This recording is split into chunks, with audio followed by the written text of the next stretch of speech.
नमस्कार दोस्तों, मैं देवी सिंह। अपने यूट्यूब पे जो पशु परिचर की क्लासेस चल रही है, इससे पहले 3 क्लासें हो चुकी है, जिसमें अपने 3 टॉपिक कर लिए हैं। चार सौ पहले पहले अपने जंतु में जनन किया, फिर पाचन तंत्र, फिर श्वसन तंत्र, और कल अपने किया था आधुनिक विश्व में चरवाएं। ये 4 टॉपिक अपने हो चुके थे। कल वाला जो अपने आधुनिक चरवाई की थी, वो आपको मैंने यहाँ जो नोट्स जिसने बना दिए वो अपन के नोट्स है। मैं ये अगर पॉसिबल हुआ तो मैं अपना पीडीएफ में सेंड कर लेंगे, जो अपने ही नोट्स हैं ये, जो मेरे लिखे हुए आज से। उसमें क्या थ्योरी थी, जो पीपीटी बना रखी थी, ये उसे आप इतना अगर नहीं हो तो मैंने यहाँ शॉर्ट नोट्स है, मैं एक दिन पीडीएफ यहाँ दिखा दूंगा, आप यहाँ से नोट्स बना लेना। कल की क्लास में आप जो उसमें होगी ना, मैं पहले यहाँ पे ये पीडीएफ सेंड कर लूंगा यहीं पे। ये थोड़ी देर आप 5 मिनट स्क्रीनशॉट लेके वहाँ पे आप नोट्स बना ले इसके। अगर कल वाले में अगर किसी को दिक्कत आए कि उसमें थ्योरी ज्यादा थी, तो इसमें से आप लिख लेना यहाँ से। कल वाली क्लास में मैं ऐड करवा लूंगा इसमें, ठीक है। फिर अपना आज नया टॉपिक देते हैं। यहाँ से कम आप मान के चलो 3 से 4 क्वेश्चन पूछने की संभावना है। जो आज नया टॉपिक है वो है पशुओं में रोग। रोग अलग अलग है। उसमें देखो अपन उपापचय रोग पढ़ेंगे, एक तो जीवाणु जनित पढ़ेंगे, एक विषाणु जनित पढ़ेंगे, और एक प्रोटोजोआ, और कुछ मुर्गियों के 3-4 रोग है वो पढ़ेंगे। क्यों 100% हर किसी एग्जाम में किसी भी देख लो, चाहे इससे अपने एग्रीकल्चर से देख लो शायद, और बायो से देख लो, चाहे आरएस देख लो, चाहे टीचिंग लाइन देख लो, लोगों में से एक क्वेश्चन डेली का आता है, या एक आता है 2। अपने तो अब फील्ड ही ये रह गया, तो मान के चलो अप्रोक्स में 4 से 5 क्वेश्चन यहीं से बनने के। अगर टॉपिक दिए है सिलेबस में बोर्ड ने, अगर ये तो अपन देखे कल वाला आधुनिक चरवाई देखे, उसमें से क्वेश्चन बनने की संभावना हद से ज्यादा 1 क्वेश्चन या 2 क्वेश्चन, मगर क्वेश्चन बनने के जो संभावना है, जो टॉपिक है अपने पाचन, जंतु में जनन, और तीसरा टॉपिक ये रोग। अगर मान के चलूँ तो यहाँ से कम अपने वेटेज 25 का माने तो 25 के 25 यहाँ से क्वेश्चन बन सकते हैं आराम से खुल। तो अपन ये ध्यान रखना, ये अपने को मुख्यतः अपने बीमारियां ध्यान रखनी। अपन आज स्टार्ट करें ध्यान से पढ़ना, चाहे एक बार क्लास लो चाहे 2 बार, यहाँ से 100 से 99% यहाँ से क्वेश्चन आएंगे। क्यों, यही टॉपिक है जहां से आपको स्कोरिंग करने के लिए बेनिफिट है, ठीक है। अपन आज उपाप से स्टार्ट करेंगे, फिर रोग कंप्लीट करेंगे, ठीक है। सबसे पहले अपन पढ़ेंगे तीनों में से पहले उपापचय रोग, मेटाबॉलिज्म डिजीज, ठीक है। मेटाबॉलिज्म डिजीज, उपापचय रोग। उसमें से सबसे पहले उसकी परिभाषा, उपापचय रोग होता क्या है। देखो, पोषक तत्व आप सबने 6th 7th 8th क्लास में पढ़े होंगे, जो कार्बोहाइड्रेट, वसा, प्रोटीन, खनिज लवण, जल, ये पोषक तत्व। यहाँ उपापचय का मतलब है, उपापचय में गड़बड़ी होने की वजह से बीमारी होती है। उपापचय बीमारी मुख्यतः दुग्ध उत्पादन, भाई पोषक तत्व ये हो गए, और इसमें उपापचय मेन तक किसके कारण, जैसे इसमें देख लो कैल्शियम के कारण होगा, फॉस्फोरस के कारण होगा, मैग्नीशियम के कारण होगा, पोटेशियम के कारण होगा, आयोडीन की कमी के कारण होगा, अलग अलग रोग किसी की कमी के कारण। ये अपन पोषक तत्व जो अपने खनिज लवण है उसके बारे में इसमें देखो।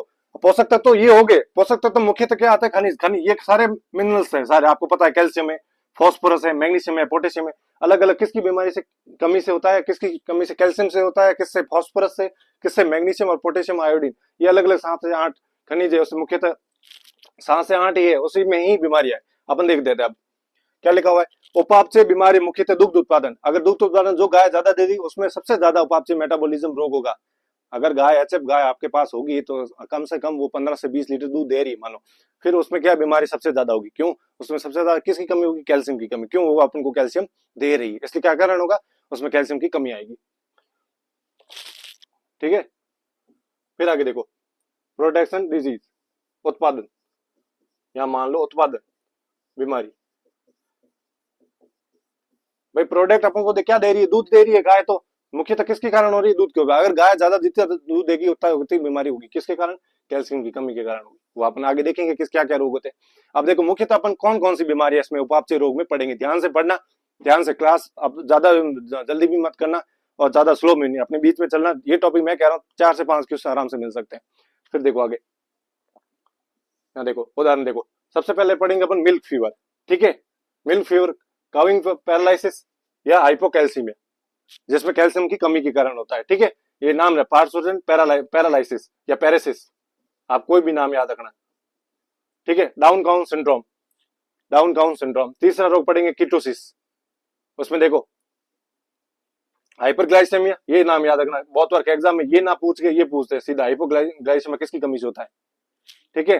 पोस्ट पीपीएच लिख दो इसको, पीपीएच, पोस्ट पार्चुरेंट हीमोग्लोबिनूरिया। उसमें आप याद रख लो लहू मूतना, उसमें आप याद रखना हाइपो फॉस्फोथीमिया, फॉस्फो नाम आया, उसका नाम लिख लेना आप, किसकी कमी से हो रहा है, फॉस्फोरस की कमी से, किसकी कमी से, फॉस्फोरस की कमी से। फिर है न्यूट्रिशनल हीमोग्लोबिनूरिया, यानी पोषक तत्व हीमोग्लोबिनूरिया, ठीक है। ये तीन याद रखना, नाम याद रखना, पीपीएच पोस्ट, पोस्ट का मतलब ये पीपी याद रखना, पी का मतलब पोस्ट पार्चुरेंट हीमोग्लोबिन, मतलब कि फास्फोरस की कमी से रोग। मिल्क फीवर आता है, आपको सीधा करना है कैल्शियम की कमी, आपको एग्जाम पूछे कैल्शियम से कमी, कैल्शियम की कमी से होने वाला रोग कौन सा है, तो मिल्क फीवर। फास्फोरस की कमी से होने वाला कौन सा रोग है, तो आप क्या बताओगे, पीपीएच या लहू मूतना, ठीक है। पांचों पढ़ेंगे यहाँ पे हाइपोमैग्नीशियम टिटेनी, या क्या कहते हैं lactation tetany, grass tetany, lactation tetany और ग्रास स्ट्रेंगस, यानी कि ये कमी होती है मैग्नीशियम की कमी से। ये है ना लैक्टेशन टिटेनी, ये तो घोड़ी में तो होता है कैल्शियम की कमी से, आप याद रखना भाई, मिल्क फीवर तो कैल्शियम की कमी से होता है, घोड़ी में एक मात्र रोग है जो कैल्शियम की कमी से होता है, वो है लैक्टेशन टिटेनी। कौन सा, ग्रास टिटेनी या लैक्टेशन टिटेनी या हाइपो मैग्नीशियमिक टिटेनी, ये नाम याद रखना। घोड़ी में प्रश्न आगे पढ़ेंगे, एक लाइन एक्स्ट्रा लिखा दूंगा नीचे कि घोड़ी में हाइपोग्लाइसेमिया या फिर या पूछे ग्लास टिटेनी या लैक्टेशन टिटेनी किसकी कमी से होता है, तो आप बता दो मैग्नीशियम। और कैल्शियम की कमी से मुख्यतः रोग गायों में कौन सा होता है, तो मिल्क फीवर। अब मिल्क फीवर इन पांचों बार अपन विवरण पढ़ ले, ठीक है। अब देखो आगे विवरण देख लेते हैं इनका सारा होगा। उपापचय रोग, कौन कौन से उपापचय रोग, ये देखो पहले ही पढ़ा आपने, हेडिंग देखी थी मिल्क फीवर, मिल्क फीवर यहां लिख दो, मिल्क फीवर हिंदी में लिख लेता हूं मैं, मिल्क फीवर क्या है, मिल्क फीवर।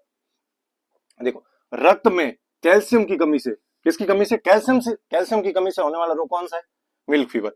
जो क्यों होता है कैल्शियम, ज्यादा दूध देने वाले गायों में प्रसव 72 घंटे के भीतर, ये रोग कितने घंटे के अंदर होता है, 72 घंटे। मुख्यतः यहाँ उदाहरण लिख दो, एचएफ गाय में मुख्यतः, मुख्यतः एग्जाम्पल लिख दो यहाँ पे, मुख्यतः एचएफ गाय में। आपने देखा होगा डेयरी पालन वाले सारे एचएफ गाय पालते हैं, उसमें सबसे ज्यादा आपको पता है कैल्शियम वाले देते थे, जार लाके नहीं देते, वीरबैग कंपनी के, हिमालय 32 वगैरह सारे कैल्शियम जार लाते 5-5 लीटर के, 10-10 लीटर के। वो क्यों लाते हैं, उनकी कैल्शियम की कमी का, वो दूध तो देती है पर वो क्या है बैठ जाती है, अगर कैल्शियम की कमी से मिल्क फीवर हो गया तो वो दूध तो देगी नहीं वैसे भी, तो ज्यादा दूध के कारण क्या वो शरीर से कैल्शियम सारा निकल जाता है, इस कारण वो क्या है वीरबैग कंपनी का, उसको आपको पता ही है, सबके पास गाय है, ये वीरबैग कंपनी का जार आता है 5 लीटर का, ठीक है। इसके साथ एक अलग बोतल आती है जिसमें न्यूट्रिएंट्स होते हैं, इसको दोनों को मिक्स करते हैं इसके अंदर, ठीक है। अब डेली का 5 से 10 ml या 15 ml, डेली डालते नहीं डालते, इतना कप डालते हो पहले सुबह और शाम, क्यों, उनके कैल्शियम प्राप्त करने के लिए। क्यों, अगर मिल्क फीवर हो गया तो गाय उठेगी नहीं। बीमारियां क्या क्या होती है अपन देख लेते हैं।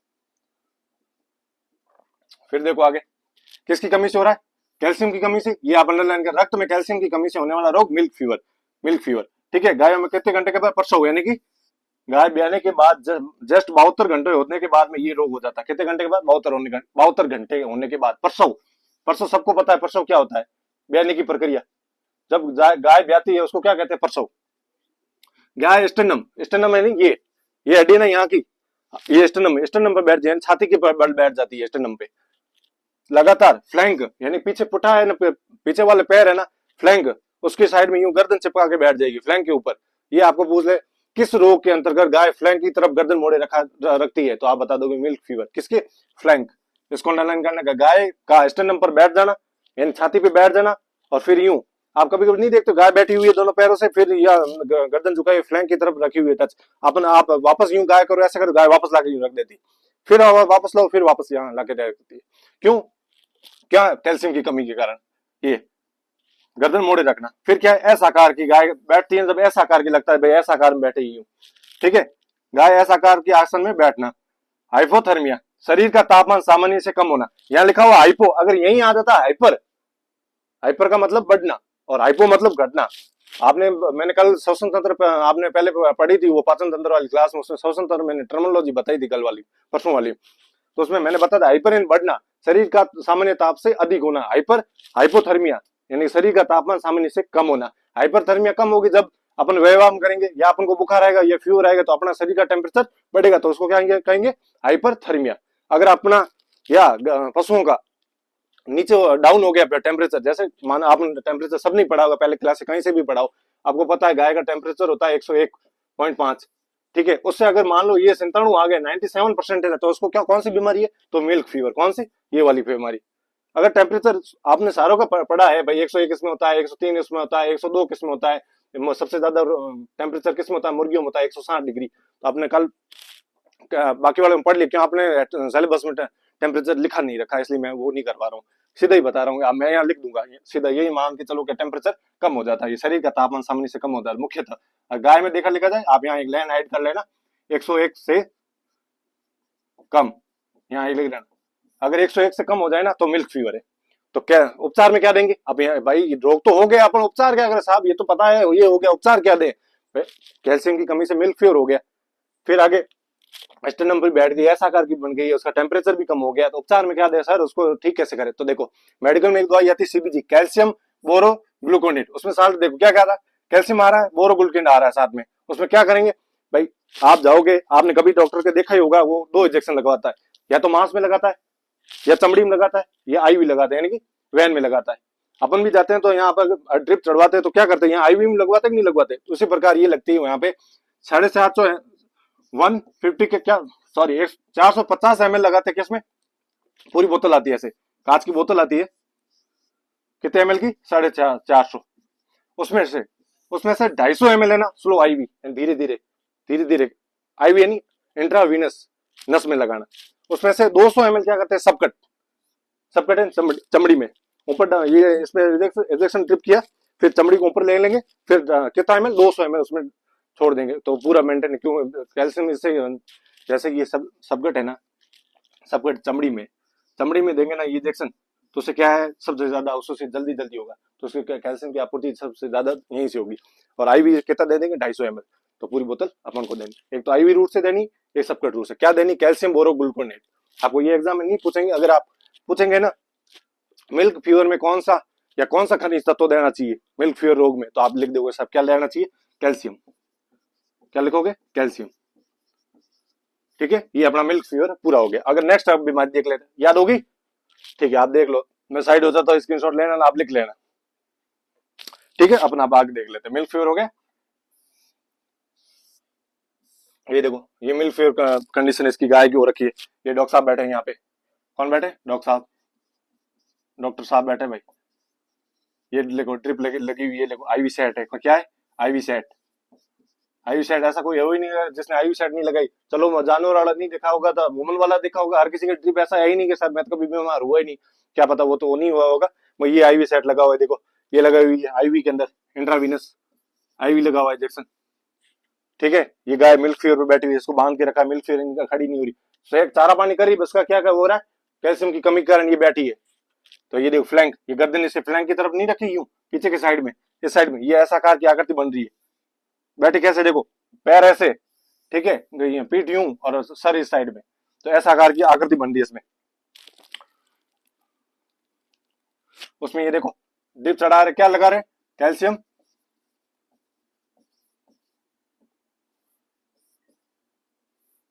कैल्शियम बोरोग्लूकोनेट।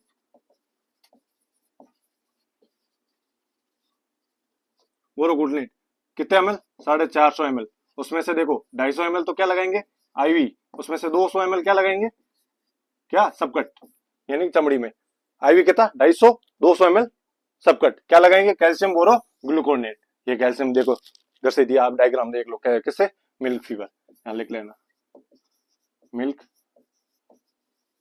फीवर किसकी कमी से? कैल्शियम की कमी से। किससे? हिंदी में लिख लेता हूं, कैल्शियम की कमी से। कैल्शियम की कमी से होने वाला रोग, कैल्शियम की कमी से होने वाला रोग कौन सा? Milk fever. अगला देख देते, अगला रोग है अपने डाउन काउन सिंड्रोम। कौन सा है? डाउन काउन सिंड्रोम। जूम कर लेता हूं,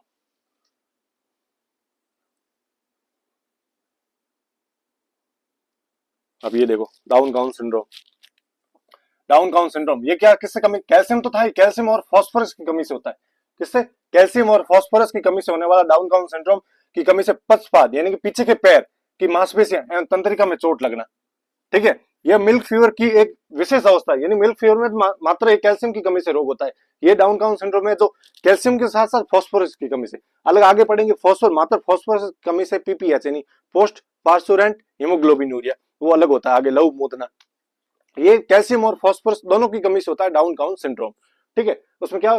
पक्षपात यानी पीछे के पैर, पक्षपात लिखा हुआ है ना, पक्षपात, उसमें पक्ष यानी पीछे वाले जो दोनों पैर है, पीछे वाले, अग्रपाद यानी आगे वाले पैर, पश्चपाद मांसपेशियों में तंत्रिका में चोट लगना, मिल्क फीवर की एक विशेष अवस्था है। उसमें देखो क्या होगा, गाय स्टर्नम पर बैठ जाती है, मिल्क फीवर में भी बैठती थी, ये भी बैठेगी, ठीक है, एवं पीछे वाले पैरों पर खड़ी रहेगी, खड़ी नहीं हो पाएगी भाई, वो तो मैग्नीशियम, वो तो क्या है, मिल्क फीवर वाली बैठ गई, इसमें क्या अच्छा स्टर्नम में बैठ जाएगी और पीछे पैर वालों पर नहीं खड़ी, आगे के पैरों में रैंक कर चलती है भाई, पीछे से बैठ जाएगी, आगे वाले पैर यूं खड़े रखेगी, फिर आगे वाला चलेगी, यूं स्टर्नम भी चलेगी। अतः इस अवस्था को क्रिप काउ, आप यहाँ पे नहीं लिख रही है, मैं यहाँ ये लिख देता हूँ मीनिंग, क्रिप काउ या क्रिपर काउ। आपको पूछ ले क्रिपर काउ किसकी कमी, किस रोग की कमी निर्धारित करती है, तो आप लिख देना डाउन काउन सिंड्रोम, ठीक है। इस बीमारी में खाना पीना, मल मूत्र त्यागना, तो खाएगी बरोबर, मल भी त्यागेगी, मूत्र भी त्यागेगा, बट वो क्या नहीं करेगी, ओनली पिछले पैरों से नहीं चल पाएगी। क्यों? उसमें कैल्शियम और मैग्नीशियम की कमी के कारण कौन सा रोग हो रहा है, डाउन काउन सिंड्रोम, ठीक है। उसको क्या कहते हैं, क्रिपर काउ, क्रिपर काउ, ठीक है। स्टमनम और अगले वाले पैरों पे चलेगी, पीछे वाले पैर वो उठाएगी नहीं, खाना पीना सामान्य, मलमूत्र सामान्य, ठीक है।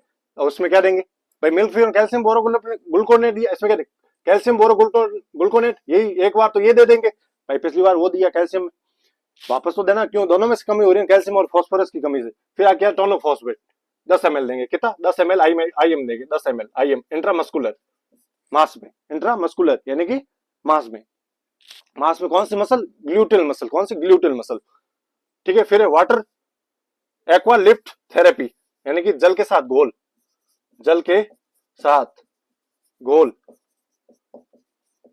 Vitamin E and selenium, vitamin E और सेलेनियम सक्रियाशील होते हैं, एक दूसरे के विपरीत नहीं, सक्रियाशील, यानी विटामिन ई दो चाहे सेलेनियम दो, दोनों सक्रियाशील हैं, साथ कार्य कर सकते हैं, विटामिन ई और सेलेनियम। विटामिन ई की कमी से होने वाला रोग, एक ये कमेंट करो, कौन सा रोग होता है विटामिन ई की कमी से होने वाला रोग, ठीक है। कीटोसिस, अगला देखते हैं कीटोसिस, ये हो गया डाउन काउन सिंड्रोम, कीटोसिस। रक्त में ग्लूकोज की कमी के कारण कौन सा रोग होता है, कीटोसिस, रक्त में ग्लूकोज की कमी से होने वाला रोग कीटोसिस। यह ज्यादा दूध देने वाला गाय में सामान्य प्रसव यानी कि ब्याने के जस्ट बाद में 1 माह 72 घंटे के बाद में मिल्क फीवर हो रही है, 1 माह के भीतर भीतर कौन सी हो रही, कीटोसिस रोग, कौन सा, कीटोसिस, किसके कारण, ग्लूकोज की कमी के कारण कौन सा रोग हो रहा है, कीटोसिस रोग। हाइपोग्लाइसेमिया, हाइपरग्लाइसेमिया यानी कि रक्त में ग्लूकोज की कमी, मैंने क्या बोला, हाइपो कमी, हाइपर, हाइपर हाइपो, यहाँ हाइपरग्लाइसेमिया होता तो ग्लूकोज की मात्रा अधिक होना, यहाँ क्या लगा, पिछली बार क्या हाइपरथर्मिया पढ़ा था, हाइपरथर्मिया पढ़ा था, उसमें क्या पढ़ा था, क्या शरीर का तापमान सामान्य से बढ़ना, हाइपर, और हाइपोथर्मिया शरीर का सामान्य ताप सामान्य से कम होना। यहाँ क्या लिखा, हाइपोग्लाइसेमिया, रक्त में ग्लूकोज की मात्रा सामान्य से, हाइपो यानी कम होना, यहाँ अगर यही लेता हाइपोग्लाइसेमिया, ये हाइपो है, हाइपरग्लाइसेमिया बोल देता तो क्या, शरीर का तापमान सामान्य से अधिक होना, हाइपो और हाइपर में समझा। अगर हाइपो आए तो सामान्य से कम, और हाइपर आए, हाइपर, हाइपर क्यों भाई, अपन कहते हैं कोई आगे हाइपर क्यों हो रहा है भाई, हाइपर है नहीं बेटा, उत्तेजित क्यों हो रहा है, तो हाइपर है बढ़ना, हाइपो है कम, रक्त में ग्लूकोज की मात्रा कम होना, हाइपोग्लाइसेमिया, रक्त में ग्लूकोज की मात्रा बढ़ना, हाइपरग्लाइसेमिया, ठीक है। वसा का बीटा ऑक्सीकरण इसमें हो जाता है, कीटोनीमिया, रक्त में कीटोन बॉडी का आना, कीटोन बॉडी कौन कौन सी आप बताओ, एसिटेट, ब्यूटायरेट, ये कीटोन बॉडी है, ठीक है। कीटोनीमिया, रक्त में कीटोन बॉडी का आना, कीटोनूरिया, पेशाब में कीटोन बॉडी का आना, नीमिया, देखो एक यूरिया यानी यूरिन में आना, नीम यानी रक्त में आना, यहाँ क्या लिखा हुआ है देखो, कीटो एनीमिया, एनीमिया मतलब रक्त में आना, यहाँ लिखा हुआ कीटोनूरिया, यूरिया ये मतलब पेशाब में कीटोन बॉडी का, पेशाब यानी यूरिन में आना कीटोन बॉडी का, और रक्त में आना कीटोनीमिया, कीटोनूरिया या यूरिया, कीटो यूरिया, आप याद रखो, कीटो यूरिया यानी पेशाब में ग्लूकोज या कीटोन बॉडी का आना, ग्लूकोज की कमी से रोग हो रहा है, ठीक है। अगर रक्त में, मान लो रक्त में अगर अपने कीटोन बॉडी आए तो आप बता देना कीटोनीमिया, अगर कीटो यूरिन क्या आ रहा है तो आप बता देना कीटो यूरिया, ठीक है। आगे देखते हैं, फिर क्या आया, गाय की सांस, दूध एवं पेशाब में सिरका जैसी, किसकी, सिरका जैसी, क्वेश्चन यही पूछेगा, किस रोग में सांस, दूध एवं पेशाब से सिरका जैसी गंध आती है, बताओ किस रोग के अंदर गाय में या सिरका जैसी गंध आती है, तो आप बता दोगे साहब, सिरके जैसी गंध किस रोग में आती है, दूध तथा पेशाब में, किस रोग में, कीटोसिस में, कीटोसिस क्यों, रक्त में या ग्लूकोज की कमी होने के कारण, हाइपोग्लाइसेमिया, रक्त में ग्लूकोज की कमी के कारण होने वाला रोग कौन सा है, कीटोसिस, इसमें आप उपचार में क्या क्या देंगे, आप देख लेते हैं उपचार, वहां तो देख लिया सारों का, अब यहाँ उपचार देख ले तो ग्लाइसोल दो, ग्लिसरीन दो, कुछ भी दो, या ग्लाइसोल दो या ग्लिसरीन दो, कितना दो, 100 mg बीआईडी। बीआईडी का मतलब है दिन में 2 बार, यहाँ लिख लेता हूं मैं बीआईडी, ये टर्मिनोलॉजी आप पूछ सकते हैं, दिन में 2 बार, दिन में 2 बार बीआईडी, दिन में 2 बार। मान लो आप सब सेंटर पे लगो, फिर आपको अगर पहले से हो, चाहे डॉक्टर साहब हो, मान लो कोई हो नहीं सब सेंटर पे, आपको कभी काम पड़ जाए कि साहब डॉक्टर साहब थोड़ा आप ये लेके आना, तो थोड़ा आपको मालूम होना चाहिए कि बीआईडी होता है क्या है। आगे लिखा है डॉक्टर साहब ने फेल्बेंडाजोल, टर्बेंडाजोल, ऑक्सीटेट्रासाइक्लिन, बीआईडी, टीआईडी, ओडी, दिन में 1 बार, दिन में 3 बार, दिन में 4 बार, फिर सुबह मॉर्निंग में कब देनी, क्या देनी, हाफ, एसएस, एसओएस आपातकाल स्थिति में। तो आगे क्या है, थोड़ा टर्मिनोलॉजी, जो टैबलेट लिखते हैं अपन भी देखते हैं, अपन पर्ची वगैरह देखते, क्या पता चलता है कि भाई ये कब कैसे क्या लेनी है। तो देखो एसएस लिखा हुआ है तो आधा, एसएस आधा, हाफ, ठीक है। एसी लिखा हुआ है भोजन से पहले, पीसी लिखा हुआ है भोजन के बाद में, ठीक है। ओडी लिखा हुआ है दिन में 1 बार, ठीक है। ओआईडी लिखा है तो भी 1 बार, बीआईडी लिखा हुआ है, बीआईडी दिन में 2 बार, बीआईडी 2 बार। आगे लिखा हुआ अगर टीआईडी दिन में 3 बार, दिन में 3 बार। इसकी प्रकार आगे लिखो, मान लिखो आईएनजी इतना लिखा हुआ है, और लिखा हुआ है यहाँ मेलोक्सिकम, यहाँ लिखा हुआ है मेलोक्सिकैम, तो आपको क्या लिखना है, इंजेक्शन, इंजेक्शन लाना है, क्या लाना है, इंजेक्शन। मान लो वहां लिखा हुआ आईएम, ये इंजेक्शन कैसे देना है, इंट्रामस्कुलर। वहां लिखा होगा आईवी, इंट्रावीनस, जो आपको नस में देना है। फिर वहां लिखा होगा सबकट, एससी, यानी कि सबकट चमड़ी में देना हो। तो अलग अलग रोग अलग अलग है, कीटोनोमिया बल कैसे ही आप लगाओ, आपको याद ये करने, ये अगर आपको याद होगी तो आप पर्चे आराम से पढ़ लोगे। अब यार देखो क्या लिखा हुआ, सोडियम प्रोपोनेट, सोडियम प्रोपियोनेट, उसमें क्या लिखा हुआ, 100 से 2 ग्राम डेली, डेली प्रत्येक दिन देना है, कितना, 100 से 2 ग्राम क्या देना है, सोडियम प्रोपियोनेट, क्या देना है, सोडियम प्रोपियोनेट। फिर क्या है, प्रोफाइलिन ग्लिसरॉल, प्रोफाइलिन ग्लिसरॉल, ग्लिसरॉल। बाद में ट्राइमेटाजोल या वेटालॉग, ये ज्यादातर रहता है वेटालॉग, ठीक है, वो 5 ml आईएम इंट्रामस्कुलर। फिर नॉट कीटोसिस की जांच, जैसा अब क्या पता चले कीटोसिस है कि नहीं, उसमें कौन सा टेस्ट लेंगे, तो रोथरा टेस्ट। कौन सा, रोथरा टेस्ट, रोथरा टेस्ट। कीटोसिस बीमारी में कौन सा रोग, किस, या आप ये पूछते रोथरा टेस्ट किस रोग में काम में लिया जाता है, तो कीटोसिस।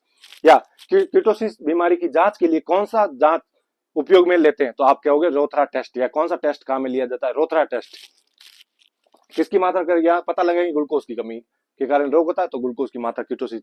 पेशाब में गंध आए किसकी, सिरके जैसी, तो कौन सा रोग आपको बता रही है, कीटोसिस। कौन सा, कीटोसिस। अब अगले देख, 3 रोग हो गए, मिल्क फीवर हो गया, डाउन काउन सिंड्रोम हो गया, फिर तीसरा रोग अपने कौन सा हो गया, ये कीटोसिस हो गया। चौथा रोग अपन देखने पोस्ट पार्सो यानी पीपीएस, लहू मोदना, फास्फोरस की कमी से जो रोग होगा ना, वो देख लेता है चौथा भाग।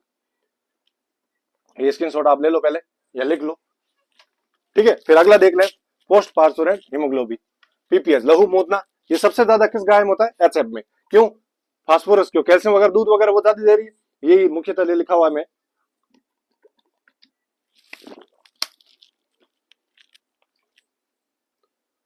ले देखो, post parturient haemoglobinuria, post parturient haemoglobinuria, PPH, लहू मूत्रा, कोई भी रोग कह सकते हैं, आपने पहले ही लाइन पढ़ ली थी, क्या किसे कहते हैं। सबसे ज्यादा हो रहा है ये किस गाय में, एचएफ गाय में, याद रखना, एचएफ गाय में। ये रक्त में फास्फोरस की कमी से, अपन क्या क्या पढ़ लिया, कैल्शियम की कमी से कौन सा रोग होता है, कैल्शियम और फास्फोरस की कमी से कौन सा रोग होता है, ग्लूकोज की कमी से कीटोसिस होता है, कौन सा रोग ये। फिर अपन क्या गया, फास्फोरस की कमी से कौन सा रोग, ये मिनरल से कौन कौन से, कैल्शियम याद रखना, मैग्नीशियम याद रखना, और अपने फास्फोरस याद रखना, और ग्लूकोज याद रखना। ये 5 नाम याद रखना अलग अलग, किसकी कमी से कौन सा रोग होता है, ठीक है।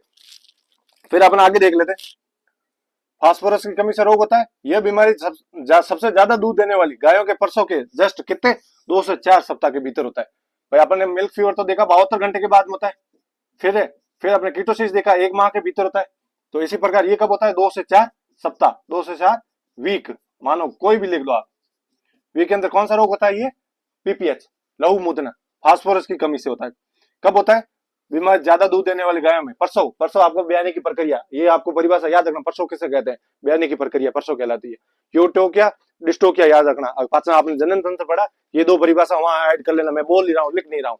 यूटोकिया सामान्य प्रसव, डिस्टोकिया कठिनाई से होने वाला प्रसव, ये दोनों आप याद रखना। जनन तंत्र में आप ऊपर हेडलाइन जो आपने नोट्स बनाया उसके ऊपर लिख देना, क्लिष्ट हो गया, कठिन प्रसव, यूट हो गया, सामान्य प्रसव, ये पूछ सकते हैं। फिर देखो इसमें उपचार में क्या करेंगे, इसमें होता क्या है, फास्फोरस की कमी होगी, आरबीसी का टूटना, red blood cell, red blood cell की कमी, टूटना, ठीक है। यानी अगर भाई लहू मूत्रम होता क्या है, खून पड़ेगा, खून आएगा, गाय फास्फोरस की कमी होगी उसमें। आप देखना कभी भी गाय खड़ी हो रही है, अगर यूरिन कर रही है, उसके साथ अगर रक्त आ रहा है तो उसकी कौन सी कमी है, फास्फोरस की कमी, तो डॉक्टर आएगा क्या लगाएगा, टोनोफॉस्फेट, फास्फोरस की कमी के कारण वो फास्फोरस देगा, क्या देगा, फास्फोरस देगा। तो क्या है, अपन देख लें, तुम भी आप कभी भी जाओ, आप फील्ड में जाओ, चाहे आप घर पे ही हो, अगर गाय यूरिन के साथ दे रही है, क्या भाई यूरिन के साथ क्या आ रहा, ब्लड आ रहा, तो आप देख रहे हैं फास्फोरस की कमी से आ रहा, या फिर उसमें हर्निया हो रखा है, या फिर उसमें उसके आंते में कोई इन्फेक्शन है, कोई भी एक्स वाई जेड, ज्यादातर फास्फोरस की कमी के कारण होता है, ठीक है। हीमोग्लोबिन यूरिया, इसका अर्थ क्या है, ये क्वेश्चन पूछ रखा है, हीमोग्लोबिन यूरिया क्या है, पेशाब में हीमोग्लोबिन का आना, पेशाब यानी कि यूरिन, यूरिन में हीमोग्लोबिन का आना या कॉफी रंग का आना। अब जब भी कभी भी गाय यूरिन त्यागती है, या गाय भैंस भेड़ जो भी यूरिन करता है उसके साथ कॉफी रंग का आता है, उसमें या रेड कलर का आता है, उस पेशाब में हीमोग्लोबिन, हीमोग्लोबिन का कलर कैसा होता है, लाल कलर का, उसमें अगर हीमोग्लोबिन आ रही है तो आप मान लेना क्या, कौन सी पुष्टि कर रहा है, पीपीएच, पीपीएच यानी पोस्ट पास्चुरेंट हीमोग्लोबिन यूरिया, हो गया हीमोग्लोबिन, ये परिभाषा, एक हीमोग्लोबिन यूरिया है, एक परिभाषा आएगी हिमेचूरिया, हिमेचूरिया, ये तो आ रहा किसमें, पेशाब में, ये आएगा रक्त में यूरिन की मात्रा आना, किसमें, या हीमोग्लोबिन की मात्रा, या आरबीसी का आना, रक्त में आरबीसी का आना, या हिमेचूरिया, या यूरिन में हीमो, सॉरी आप ऐसे याद रख लेना, हिमेचूरिया है और हीमोग्लोबिन, हिमेचूरिया में क्या याद रखना, यूरिन में रक्त का आना, क्या लिखोगे, यूरिन में रक्त का आना हिमेचूरिया, और हीमोग्लोबिन यूरिया क्या है, रक्त में हीमोग्लोबिन का आना, रक्त में हीमोग्लोबिन का आना क्या कहलाता है, हीमोग्लोबिन यूरिया, और रक्त में क्या आना, रक्त, रक्त में क्या आना, या यूरिन में क्या आना, हिमेचूरिया। मैं यहाँ डेफिनेशन लिख देता हूँ, परिभाषा, यूरिन में रक्त का आना, रक्त का आना क्या कहलाता है, हिमेचूरिया, हिमेचूरिया क्या कहलाता है, हिमेचूरिया, ठीक है। नेक्स्ट परिभाषा देख लेते हैं, तीन चार रोग हो गए अपने, चलो सर आपने ट्रीटमेंट तो बताई नहीं, चलो अपन देख लेते हैं, इसमें क्या देखें, सोडियम एसिड फॉस्फेट, ठीक है, कितना 400 ml डिस्टल वाटर, ठीक है, का कौन सा, 80 ग्राम, स्लो आईवी यानी धीरे, आईवी यानी इंट्राविनस, इंट्रावेनस, टोनोफॉस्फेट, ये टोनोफॉस्फेट लगा दीजिए, अपने मूत्र बंद हो, मूत्र में जो यूरिन आ रहा है वो बंद हो जाएगा, ये टोनोफॉस्फेट या सोडियम एसिड फॉस्फेट, कितना एमएल लगाएंगे, 400 ml डिस्टल वाटर के साथ में, वो अपन पाउडर देख लेंगे, टोनोफॉस्फेट सॉरी, टोनोफॉस्फेट 10 से 15 ml कितना, आइए फिर अगला देख लेते हैं, हाइपो मैग्नीशियम टिटेनी, ये मैग्नीशियम कमी से, ये अपना लास्ट है उपापचय रोग में, ठीक है, हाइपो मैग्नीशियम टिटेनी, जिसे क्या कहते हैं, लैक्टेशन टिटेनी या ग्रास टिटेनी, क्या कहते हैं, ग्रास टिटेनी, ग्रास टिटेनी। इसमें क्या है, रक्त में मैग्नीशियम की कमी से, अब याद रखना, कैल्शियम की कमी से कौन सा होता है, मैग्नीशियम की कमी से कौन सा होता है, फास्फोरस की कमी से कौन सा होता है, ग्लूकोज की कमी से कौन सा होता है, और कैल्शियम प्लस फास्फोरस की कमी से कौन सा रोग होता है, ये अलग अलग याद रखना भाई, 6 5 7 रोग कौन कमी से, ये तो मैं आप याद ही रखना, ठीक है। ज्यादा मात्रा में हरी घास खाने की वजह से होता है भाई, कौन सा, मैग्नीशियम, ज्यादातर हरी घास खाते हैं उसमें मैग्नीशियम कमी से होता है। घोड़ी में, पर्सनल याद रखना, घोड़ी में यह बीमारी कैल्शियम की कमी से होता है। आप क्वेश्चन ये पूछ ले, घोड़ी में ग्रास टिटेनी किसके कमी से होता है, तो कैल्शियम, या पूछ ले घोड़ी में कैल्शियम की कमी से होने वाला रोग, तो आप बताओ क्या, ग्रास टिटेनी या लैक्टेशन टिटेनी। फिर अपन आगे देख लेना, मांसपेशियों में कंपन और ऐठन, मांसपेशियों में कंपन यानी झंझनाहट और ऐठन होगी, मरोड़े आएगी, ठीक है, इसको क्या कहते हैं, इसे विंटर टिटेनी या ग्रास टिटेनी कहते हैं भाई, क्योंकि सर्दियों में यही घास ज्यादा खाने की वजह से होता है, सर्दियों में सबसे ज्यादा ये होता है, क्यों, घास खाने की वजह से, ठीक है। फिर आगे क्या क्या इसमें देखें, कैल्शियम मैग्नीशियम बोरोग्लूकोनेट, इसको एक एक नाम से जाता है, माइफेक्स, किसे, माइफेक्स के नाम से जाना जाता है, कैल्शियम मैग्नीशियम बोरोग्लू, वो क्या था, कैल्शियम बोरोग्लूकोनेट, इसमें क्या हो गया, कैल्शियम मैग्नीशियम बोरोग्लूकोनेट, सेम वाइल होती है, उसमें लिखा होता है कैल्शियम बोरोग्लूकोनेट, कैल्शियम मैग्नीशियम बोरोग्लूकोनेट, उसमें कांच की वाइल होती है, ये कांच की वाइल होती है ना, 450 ml, उसमें से यही सैम रेडुल है, 200 250, 200 अपन क्या दे देंगे सबकट, 250 दे देंगे आईवी, और 10% मैग्नीशियम सल्फेट, ये बहुत बार फॉर्मूला याद रखना, MgSO4 मैग्नीशियम सल्फेट, एक है मिल्क ऑफ मैग्नीशिया, उसका भी नाम याद रखना, Mg कोष्टक OH और इसका 2, 10% क्या देंगे मैग्नीशियम सल्फेट, 100 एंड 150 ml सबकट यानी कि सबक्यूटेनियस। अब देख लो ये अपने हो गए उपापचय रोग। आगे अपन देख लेते हैं कौन से, ये मिल्क फीवर वाला मैं ये बता देता हूँ, ये कीटोसिस वाला बीमारी बताऊं, ये अपने तो कौन डाउन काउन सिंड्रोम, और ये अपने फास्फोरस की कमी से होने वाला रोग। ये देखो ये तो स्टेनम में बैठी वो कौन सी डाउन काउन सिंड्रोम वाली, ये गाय, इसको उठा रही है, ये देखो फास्फोरस की कमी से ये उठ नहीं रही है, इसको क्या ये अड़गड़े में डाल के ये उठाने के लिए साधन है, गायों को उठा रहे। आपने बहुत सारी गौशाला में देखा ही होगा। अब ये है कीटोसिस एगरिस, किसे कीटोसिस, ये हो रखा देखो, इसका पेट अंदर चला गया, पसलियां बाहर दिख रही है, भूख रह रही है, क्यों, इसमें ग्लूकोज की कमी के कारण हो रही है। किसमें ग्लूकोज की कमी, कौन सा टेस्ट काम में लेते हैं कीटोसिस बीमारी में, कौन सा रोग काम पे टेस्ट के क्या लेते हैं, रोथरा टेस्ट, कौन सा रोथरा टेस्ट। ये कीटोसिस देख लो, गाय थकी हुई है, पेट अंदर की ओर चला जाएगा, पसली बाहर दिखेगी और दूध की मात्रा कम हो जाएगी। ठीक है, फिर अब हम देख लेते हैं इसमें। अब देखो मुख्य तो पॉइंट नोट लगा के आप पॉइंट लिखना, ये मिल्क फीवर सबसे ज्यादा जर्सी गाय में होती है, क्यों सबसे ज्यादा जर्सी किस में देती है, देखो यहाँ लिखा हुआ है मिल्क फीवर सबसे ज्यादा जर्सी एवं, आप एचएफ लिखना है, ये आगे लिखा हुआ है, एचएफ लिख देना यहाँ पे, एवं डाउन काउन सिंड्रोम एंड कीटोसिस पीपीएस किस में, एचएफ में। मिल्क फीवर कीटोसिस पीपीएस थनेला यानी कि मैस्टाइटिस संभावना दुग्ध उत्पादन, ये दुग्ध से संबंधित है, बढ़ाने के साथ बढ़ जाती है तथा इन बीमारियों को संभावना विदेशी गाय में 5वें ब्याज में, कौन से ब्याज 5वें, देखो यहाँ लिख लेना, विदेशी गाय हो तो उसमें मिल्क फीवर वगैरह किसमें ज्यादा होगी, मैस्टाइटिस वगैरह 5वें में।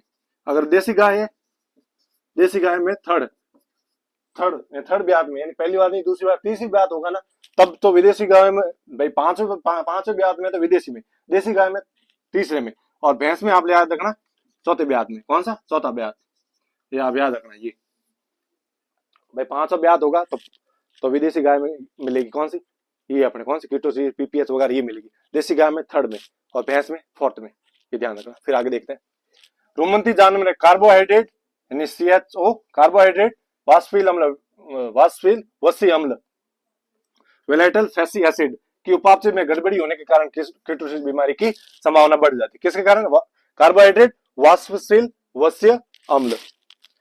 गाय के रुमन में कीटोनिक VFA यानी कि वाष्पशील वस्य अम्ल क्या कीटोजेनिक, ठीक है, ग्लूकोजेनिक का सामान्य अनुपात 4:1 होता है। क्या होता है इसमें, क्या होता है, एसीटेट, प्रोपियोनेट और ब्यूटारेट होता है, यहाँ जो लिखी नहीं हुई होगी मैं बता देता हूँ।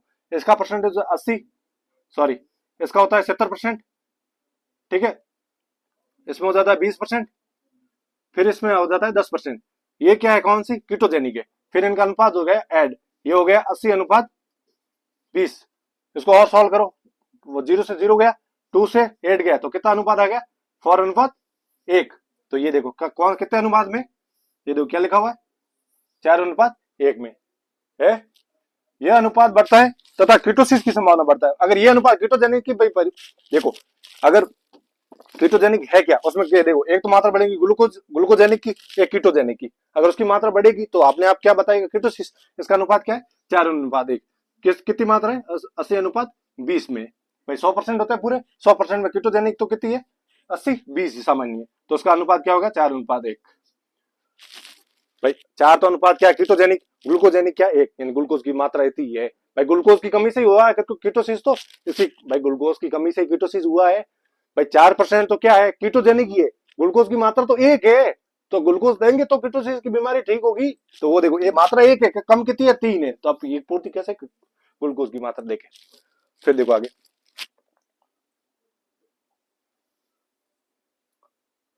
कीटोजेनिक कौन कौन सी है, देखो कीटोन बॉडी देखो, ऐसे वेलेटाइल फैटी एसिड यानी कि वाष्पशील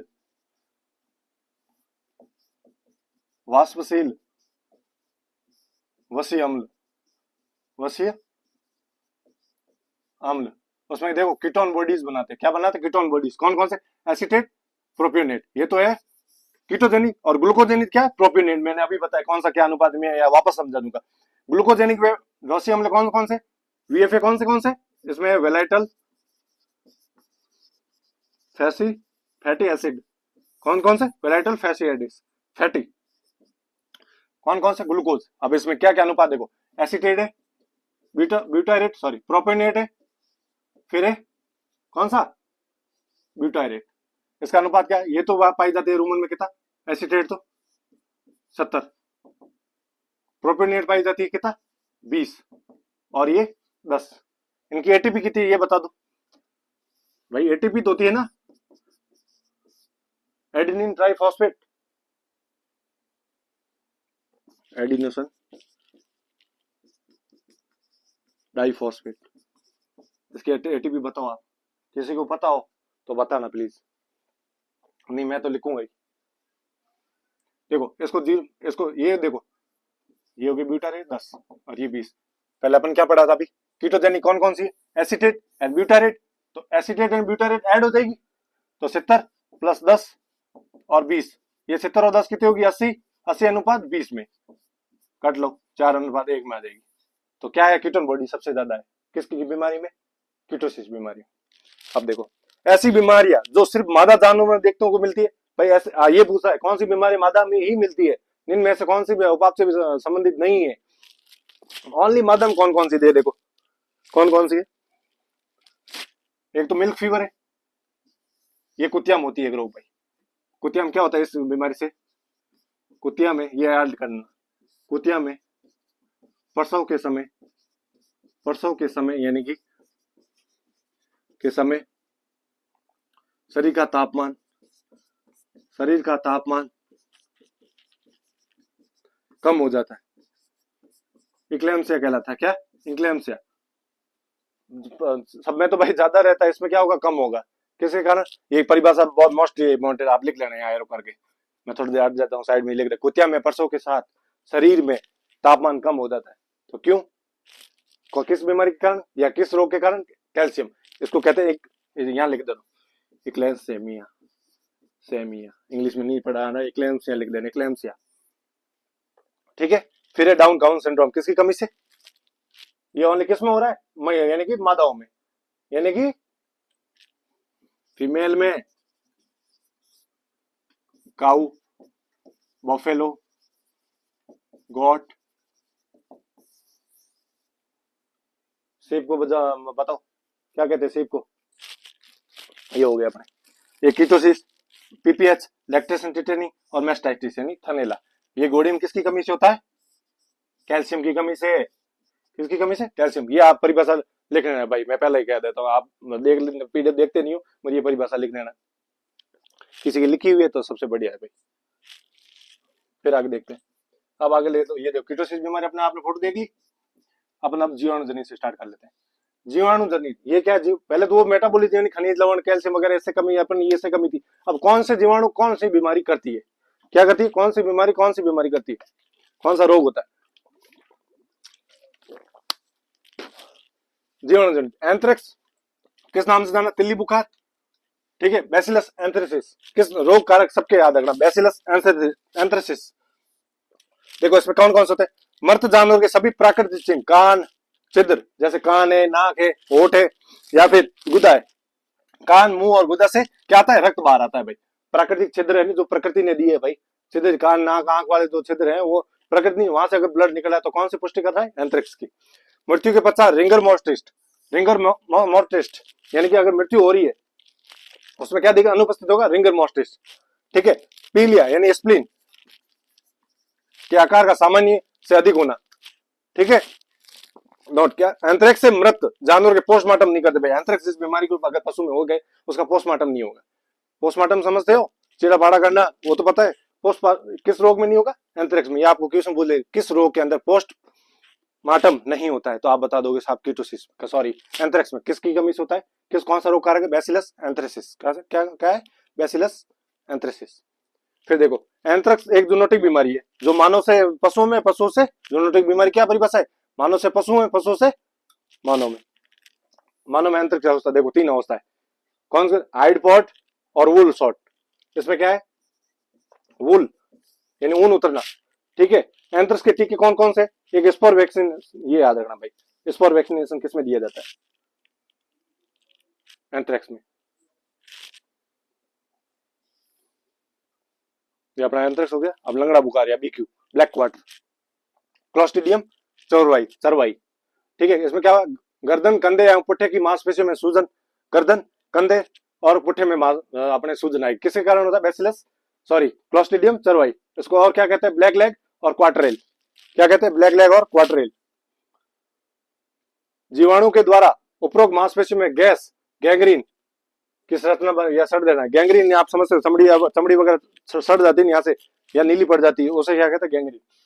संक्रमित स्थान की त्वचा पर चीरा लगाने पर झागदार काला, अगर यहाँ पे सूजन है तो यहाँ आप लगाओगे चीरा तो काला और काला रक्त निकलेगा, झागदार निकलेगा। फिर अगला क्या है, संक्रमित मांसपेशियों के ऊपर की त्वचा को छूकर महसूस करने में चरचराहट। अगर आप यहाँ पे सूजन है, आप यहाँ से जो हाथ फेरोगे या हाथ लगाओगे तो वहां पे चरचराहट क्या होगी, ऐसे फिसलेगी, चरचराहट की आवाज आएगी, यानी कि आपको गीले गीले या सॉफ्ट सॉफ्ट फील होगा और चरचराहट की आवाज आएगी, ठीक है। जानवर लंगड़ा कर चलता है एवं तेज बुखार आता है। यह बीमारी मुख्यतः वर्षा ऋतु में होती है भाई, कौन सी, बीक्यू। फिर इनका टीका होता है मई जून में, किसमें, मई जून में। 3 रोग होगा, एक ईटी का होता है एंटेरियो टॉक्सीमिया, ठीक है, और एक होता है अपने एसएच हिमोरेटिक सेप्टिसीमिया, और तीसरा रोग होता है अपने बीक्यू ब्लैक क्वार्टर। तीनों का रोग होता है कब, वर्षा ऋतु में, और वैक्सीनेशन होता है मई जून में। ये लो, इसमें क्या होता है, ये जानवर लंगड़ा कर चलता है मुख्यतः वर्षा ऋतु में, टीकाकरण मई जून में होता है, किसमें, मई जून में। ये रहा मई जून में। आपको पूछ ले बीक्यू, एसएच और ईटी, इनका रोग कब होता है भाई, टीकाकरण कब होता है, तो आप बता रहे हो मई जून में। कब बता रहे हैं ना, मई जून में। अब गलगोटू हेमोरेटिक सेप्टिसीमिया, किससे होता है, पार्सुला मल्टोसिडा, ठीक है। तेज बुखार है और शरीर का कम कपाट, गले के नीचे गर्म कठोर और पीड़ादायक सूजन, या गले के नीचे यहाँ सूजन आ जाती है, किसमें, हेमोग्लोबिक सेप्टिसीमिया।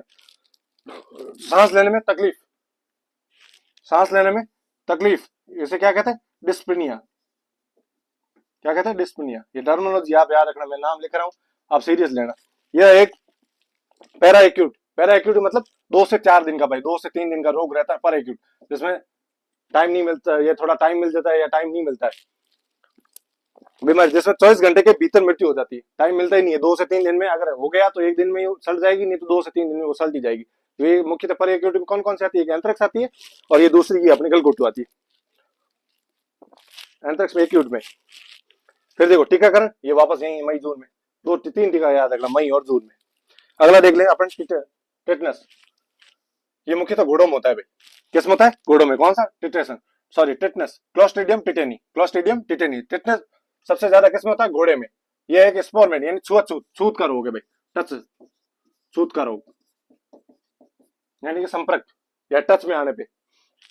इसमें लक्षण घोड़े में क्या क्या होते हैं भाई, घोड़े में मुख्य तो होता है, वो तो क्या क्या, देखो खड़े हुए कानों के साथ शरीर में अड़कड़, यानी कि लकड़ी की जैसे यूं टाइट रह जाएगा, एक जगह खड़े, काट के घोड़े के समान। Wooden store, wooden horse, wooden and लकड़ी के समान, घोड़ा, कौन, घोड़ा यूं एक स्थिर रह जाएगा भाई, टाइट हो जाएगा शरीर पूरा। कौन सी बीमारी पुष्टि कर रहा है, टेटनस, किसमें, घोड़ा। किसके रोग कारक कौन सा है, क्लोस्ट्रीडियम टिटेनी, कौन सा, क्लोस्ट्रीडियम टिटेनी। बीक्यू में कौन सा, क्लोस्ट्रीडियम चरवाई, और हेमोरेटिक सेप्टिसीमिया में कौन सा, पार्सुला मल्टोसिडा। ये नाम याद रखना आप। थर आइलैंड का प्रोलैप्स हो जाना, ठीक है। जबड़े की मांसपेशियों में जकड़न, लॉकजो, ये पूछ लॉकजो या अन्य नाम पूछे, लॉकजो किसकी कमी से होता है भाई, क्लोस्ट्रीडियम टिटेनी से।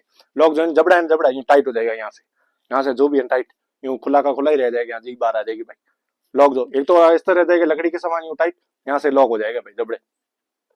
श्वसन तंत्र की मांसपेशी लकवा होने की वजह से दम घुटने लगे, एस्पेक्सिया यानी दम घुटना, सांस कठिनाई से आना, या फिर सांस आए ना, दम घुटना, अपन नहीं कहते दम घुट रहा है भाई, कमरा बंद होता है, अपन नहीं कहते दम घुट रहा है, दम घुट रहा है, तो वो है भाई घोड़े में।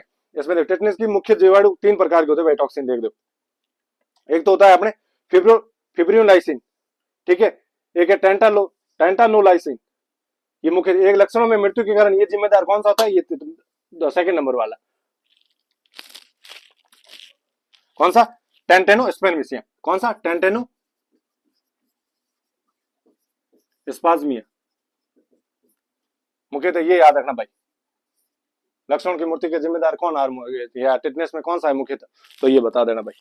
क्या होता है टेटनस, कैसे फैलती है, शरीर में घाव होने की वजह से, कट लगाने की वजह से। टेटनस कैसे, अपन नहीं देखते किसी का घाव लग जाता है या लो वगैरह किसी से लग जाता है, किससे रोग, अपन नहीं कहते भाई टीटी का इंजेक्शन लगा दे, अपन कहते नहीं कहते, भाई टीटी का इंजेक्शन लगवा देना तो क्या है, वही है टिटनेस या लोहा का किसी किसी भी धातु का हो गया, अपने कट लग जाए, क्या है, टीटी का वैक्सीनेशन सबसे पहले कराओ। आगे देखो टिटनेस का टीका, देखो टीटी मैंने अभी बताया, टिटनेस टॉक्साइड, ठीक है। टिटनेस का उपचार क्या है, anti tetanus serum, anti tetanus serum. फिर आगे देखते हैं ब्रुसेलोसिस, ब्रुसेला अबोर्टस गाय भैंस में ये, ब्रुसेला मेलाइटिस भेड़ बकरी में, ब्रुसेला ओविस भेड़ में, ब्रुसेला स्विस सुअर में, कैनिस कुत्ते में। ये सारा अपना नाम अलग अलग सारों का याद रखना।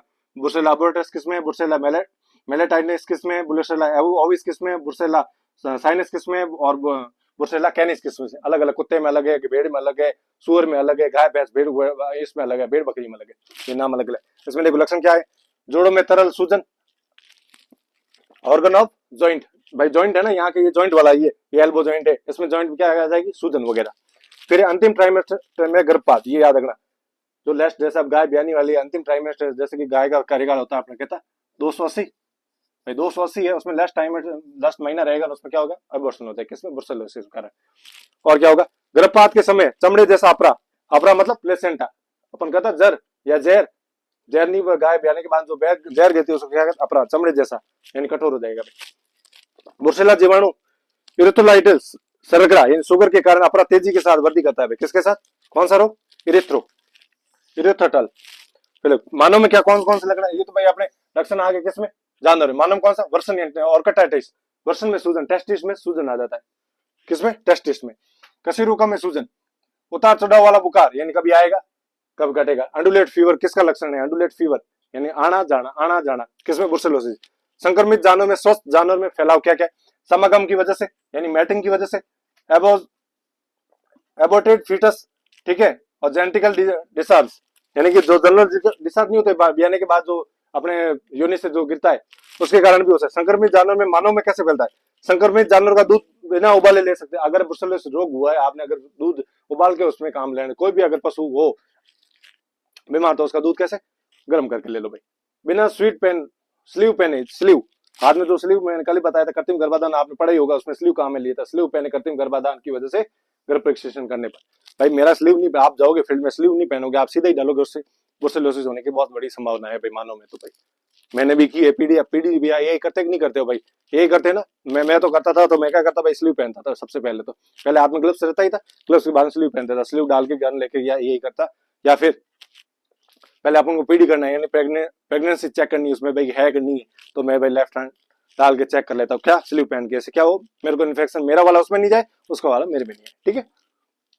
ब्रुसेलोसिस एक जूनोटिक बीमारी है जो जानवर से मानव में फैलती, किस कारण, ब्रुसेलोसिस। मैं भाई अबॉर्शन भी हो रखे, मैंने भाई डिलीवरी भी कराई गाय भैंस की, तो उसमें क्या स्लीव पहन के रखने, क्यों, अगर अपन ने करवा रहे उससे अगर ब्रुसेलोसिस हो रखा है तो अपन को होने की संभावना ज्यादा है, इसलिए अपनी सेफ्टी रखना बहुत आवश्यकता है, ठीक है। आगे अपन देख ले टीबी, क्षय रोग या TB, Mycobacterium tuberculosis, Mycobacterium tuberculosis. इसमें क्या होता है, मुख्यतः श्वसन तंत्र में संक्रमण यानी रेस्पिरेटरी सिस्टम, उसमें गड़बड़ी, सांस लेने में परेशानी या डिस्पनिया, श्वसन दर का बढ़ना, लगातार कफ आना, फेफड़ों में ट्यूबरकुलोसिस जैसी गांठ बन जाएगी अगर फेफड़ों में यहाँ, तो उसमें क्या कौन सा पुष्टि कर रहा है, टीबी की। गांठों में मध्यम मोतीनुमा आकृति की कैल्शियम का जमाव होना, इसलिए मोती रोग या पेल्स डिजीज कहा जाता है, यानी कि गोल गोल गांठें हो जाती है फेफड़ों वगैरह में, सांस लेने में तकलीफ आती है या दम उड़ने लगता है, कौन सा कारण है, टीबी का।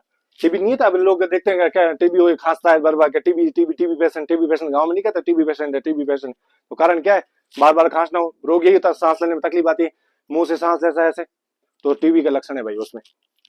जानवर में यह मुख्यतः श्वसन तंत्र की बीमारी है भाई, श्वसन तंत्र के, जबकि पोल्ट्री में पाचन तंत्र की बीमारी। मानव में तो भाई देखो क्या लगे, जानवर में तो मुख्यतः श्वसन तंत्र यानी रेस्पिरेटरी सिस्टम से संबंधित है, और पोल्ट्री में डाइजेशन सिस्टम यानी पाचन तंत्र से संबंधित, किसमें, मुर्गियों में। हेल्थ कैसे, गाय में मुख्यतः वायु के माध्यम से, और पोल्ट्री में मुख्यतः मल, जो मल त्याग दिया ना उसकी वजह से किसमें होता है, पोल्ट्री, और वायु के कारण क्या, गायों में। अगला देते हैं पैराट्यूबिकुलस माइकोबैक्टीरियम पैराट्यूबिकुलोसिस, अलग अलग उसका एक ही पार्ट है, सेकंड रूप मानो उसका।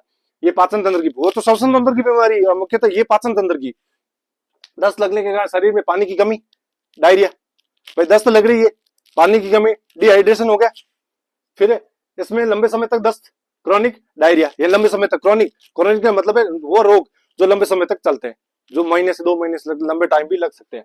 ठीक है, कैसे फैलती है देखो, मल के द्वारा संक्रमित भोजन पानी से, और मृत्यु के कारण क्या उसमें, जानवरों में इलियम, भाई आपने पाचन तंत्र सबसे पहले पढ़ा नहीं पढ़ा, इलियम छोटी आंत का छोटा भाग, छोटी आंत एवं सिकम जो बड़ी आंत का के जंक्शन पर कोरिगेशन देखने को मिलता है। क्या मिलता है? कोरिगेशन। आगे बढ़ते हैं, लेप्टोस्पाइरोसिस, ये जीवाणु लेप्टोस्पाइरोसिस, ब्रुसेलोसिस और लिस्टेरियोसिस, इसमें अंतिम ट्राइमेस्टर में गर्भपात होता है। विब्रियोसिस, कंपाइलोबैक्टर फिक्टेरियोसिस या बीटस, उसमें होता है सेकंड ट्राइमेस्टर में। और फर्स्ट में ट्राइकोमोनास या ट्राइकोमोनास में क्या, इसमें फर्स्ट ट्राइमेस्टर यानी फर्स्ट अवस्था में गर्भपात होता है। अब आगे देखो, लेप्टोस्पाइरोसिस, इसमें क्या है, लेप्टोस्पाइरा प्रोमा, मुख्यतः क्या होता है, बुखार आएगा, फीवर, एनीमिया होगा, हीमोग्लोबिन यूरिया यानी ये लो, मैंने वहीं बताया था, कॉफी रंग का पेशाब में आना या पेशाब में हीमोग्लोबिन का आना, कोई भी परिभाषा नहीं। पीलिया, जॉन्डिस, भाई आंखों पे पी लो, पेशाब का पीलिया आना, जॉन्डिस किस कारण होता है, पीलिया होता है कि नहीं होता, पीलिया जॉन्डिस। अंतिम ट्राइमेस्टर में गर्भपात ब्रुसेलोसिस में हो रहा है और इसमें लेप्टोस्पाइरोसिस में हो रहा है। एक आगे रोग आएगा लिस्टेरियोसिस, उसमें भी होगा। फिर फैलती कैसे, पेशाब में, पेशाब के द्वारा संक्रमित भोजन या पानी से। कुत्ते में कैसे, लेप्टोस्पाइरोसिस। किडनी में सूजन, किडनी में सूजन एवं यूरिमा अवस्था में देखने को मिलती। कुत्ते में इस बीमारी को क्या कहते हैं, स्टुरगेट डिजीज, ये याद रखना है। कुत्ते में मुख्यतः लेप्टोस्पाइरोसिस का मुख्य कारण क्या है। आगे देखो, अगली बीमारी लिस्टेरियोसिस, ये आई है, लिस्टेरिया मोनोसाइटोजिनस, लिस्टेरिया मोनोसाइटोजिनस, मुख्यतः तंत्रिका तंत्र की बीमारी है। किसकी, तंत्रिका तंत्र, न्यूरो सिस्टम, भाई ओ श्वसन की भी, भाई टीबी श्वसन की संबंधित थी।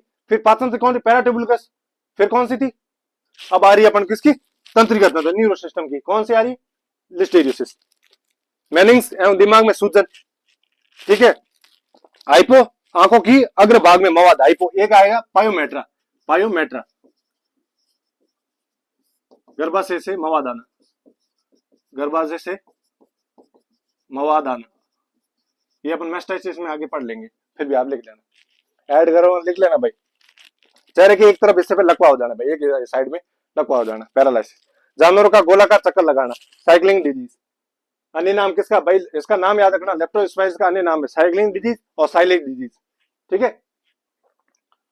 ये देखो, अंतिम ट्राइमेस्टर में गर्भपात के 3 रोग में हो गया, ध्यान रखना, ब्रुसेलोसिस, लेप्टोस्पाइरोसिस और लिस्टेरियोसिस, तीनों में अंतिम ट्राइमेस्टर में गर्भपात होता है।